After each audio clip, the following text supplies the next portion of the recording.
Vascaínos, I'm Josh Wander. I'm very excited to be here in Rio. It's a beautiful country. Para que a empresa americana assuma o futebol do clube aí nas próximas semanas. We want to bring Vasco back to where it belongs, amongst the most important clubs in Brazil, South America, and all over the world. Em março de 2022, quando estava no Brasil negociando a compra da SAF do Vasco, o Josh Wander, um dos fundadores da 777 Partners, prometeu que o clássico contra o Flamengo pela semifinal do Carioca seria o último da história que o Vasco jogaria com desvantagem no orçamento. 2 anos depois, pela Série A, o Vasco sofreu uma goleada histórica de 6-1 contra seu maior rival, e essa derrota refletiu o tanto que as promessas deram errado. Além de estar perto de um colapso econômico, o Vasco enfrentava uma guerra jurídica contra a 777 pelo controle da SAF, depois de uma sequência assustadora de problemas que até hoje faz o futuro do clube ser uma grande incerteza. A 777 escondia uma podridão imensa quando apareceu como salvadora, e o Vasco era só um elemento de uma teia complexa de conexões obscuras.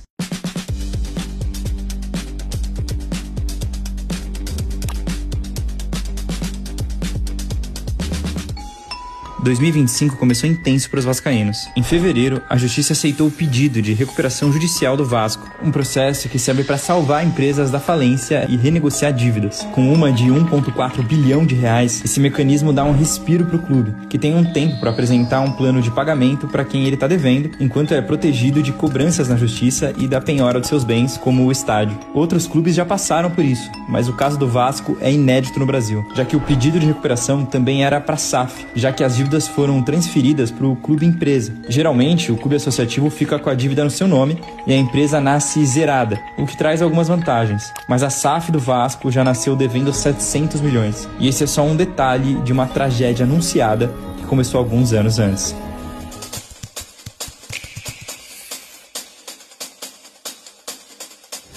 Recent investments into the international football franchises are reflective of this strategy. Because when we see the oldest football club in Italy, sure, we envision packed stadiums and future trophies too, but we see an international brand with a new story to tell.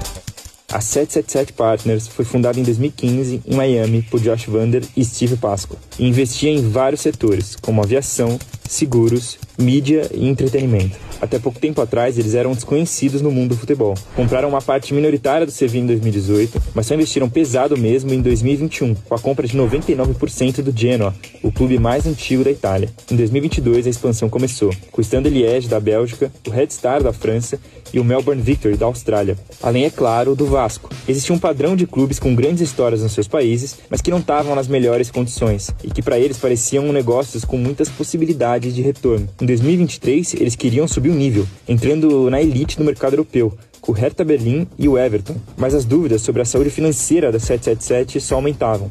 Afinal, de onde vinha tanto dinheiro?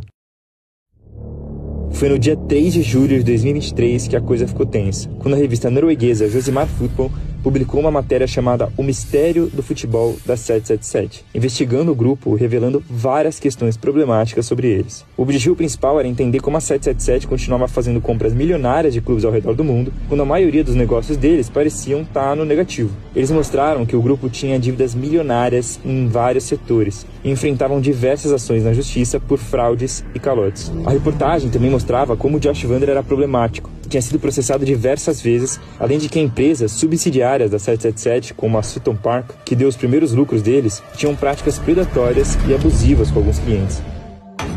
Tudo isso veio a público no mesmo mês que rolou uma polêmica na administração do Vasco. A SAF fez um empréstimo de 5 milhões de dólares para uma empresa chamada F3EA Holding, uma empresa do grupo 777, ligada à irmã de um dos donos. A aprovação do empréstimo não passou pelo conselho e levantou dúvidas sobre a transparência do grupo e sobre um possível abuso de poder. No mesmo período, o CEO da SAF, Luiz Melo, foi demitido. Ele teve uma gestão contestada desde o início, além de que o fato dele ser sócio do Flamengo quando assumiu o cargo não ter deixado a torcida muito feliz. Além disso, quando saiu do clube, ele assumiu um cargo internacional na 777, causando mais um desgaste na confiança.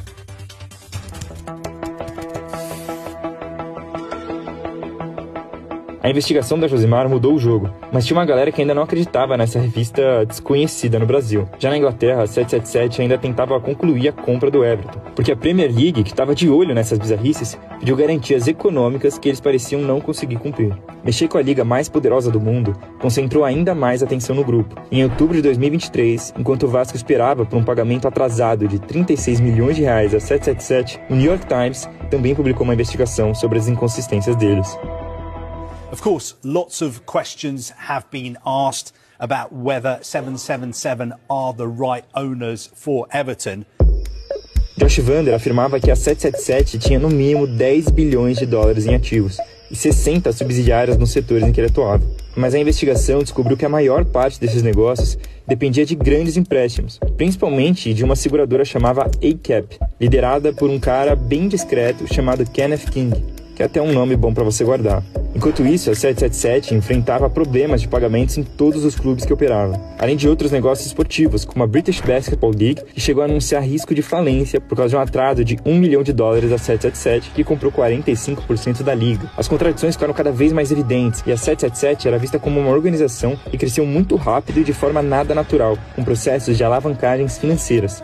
Ou seja, eles pegavam o dinheiro dos outros emprestado e investiam em outras empresas, esperando que os lucros desses negócios fossem maiores do que o endividamento. Imagina que depois do Vasco, a 777 quisesse comprar o Sport, mas sem ter a grana.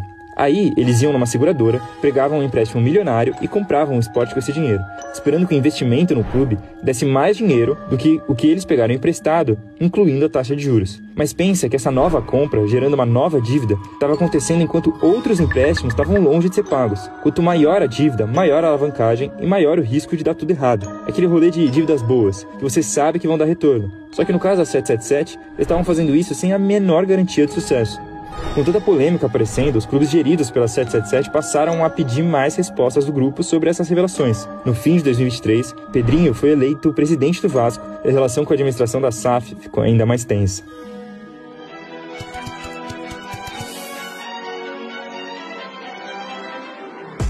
Em março de 2024, Alexandre Matos foi demitido do cargo de diretor de futebol. Ele teve uma relação conturbada com a 777 do início ao fim, e a coisa piorou quando ele fez declarações públicas sobre o comportamento do grupo durante a janela de transferências. Com a pressão da torcida por boas contratações e muita dificuldade de conseguir os nomes desejados, Matos disse que muitas negociações só dependiam do aval da 777 e saíam do controle dele. O grupo não gostou da pressão pública causada por isso, e achava que, na verdade, o dinheiro foi muito mal gasto pelo diretor. Poucos dias depois, o presidente Pedrinho deu uma entrevista coletiva, sua primeira como presidente, que ficou marcada pela repetição da frase Eu não posso falar. Ele se referia às cláusulas que o impedia de expor questões internas e discordâncias com os gestores da SAF, criticando a falta de transparência e escancarando o clima de conflito, além de desabafar sobre a relação fria com a SAF e listar processos que ele não conseguia participar como presidente.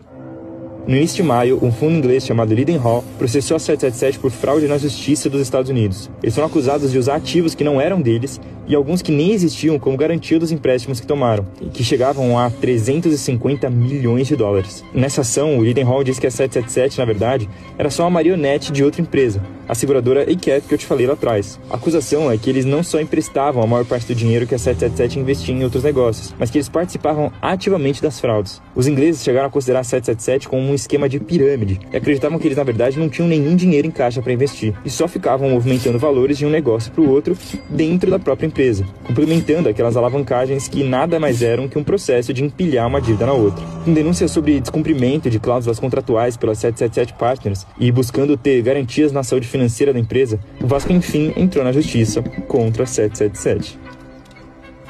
No dia 15 de maio, a justiça afastou a empresa do controle da SAF do Vasco. O grupo considerou que a decisão era uma aberração jurídica e colocava em xeque o futuro do Vasco e de todo o sistema do futebol brasileiro. Mas a verdade é que a situação estava ruim para eles. Em junho, a compra do Everton foi oficialmente cancelada por falta de garantias financeiras. Em processo de falência, a 777 passou o controle de seus ativos para a ACAP, incluindo todos os clubes de futebol. E a seguradora contratou outra empresa para avaliar a situação deles, chegando à conclusão de que era melhor vender tudo. Com a experiência de uma solução rápida, o Vasco fez um acordo com a ACAP para buscar um novo comprador para a SAF, suspendendo a ação contra a 777 na justiça por 90 dias. Mas é claro que depois de tudo isso, não está fácil de achar alguém interessado em comprar um clube com boas propostas.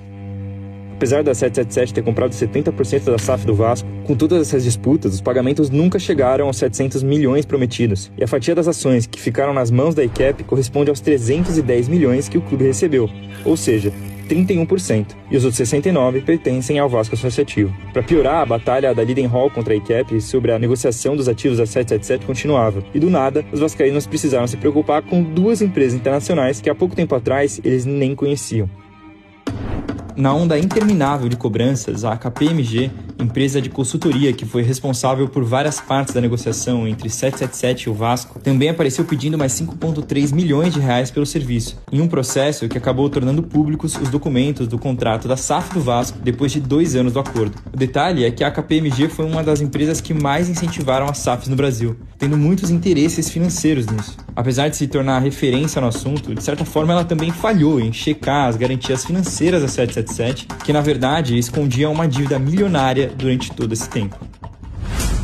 No fim, uma gestão empresarial que foi feita para melhorar a condição financeira do clube acabou aumentando a dívida em 350 milhões de reais. Um relatório interno do Vasco, em 2025, revelou que a 777 só pagou 18% dos valores que deveria, enquanto esteve no controle, incluindo pagamentos de transferências, direitos econômicos e comissões. A Justiça considerou que a 777 fez uma gestão temerária, ou seja, com uma imprudência e irresponsabilidade que prejudicaram a instituição. Por isso, o Vasco também disse que vai em busca de uma indenização.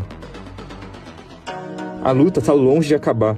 Enquanto não surge um novo comprador, o clube trabalha na realidade da recuperação judicial. Já a 777 está praticamente deixando de existir. O Josh e o Steve Pasco saíram dos cargos de diretores e saíram dos holofotes. O grupo foi despejado dos seus escritórios principais por falta de pagamento. Todos os ativos estão sendo vendidos pelas seguradoras para tentar conter as dívidas. E as cobranças e os processos judiciais não param de aparecer, envolvendo todo o ecossistema das empresas que eles comandavam. Não era bem esse o final que o Josh esperava quando declarou publicamente que não tinha ninguém no mundo que tivesse levado tão a sério o negócio de comprar clubes de futebol quanto ele.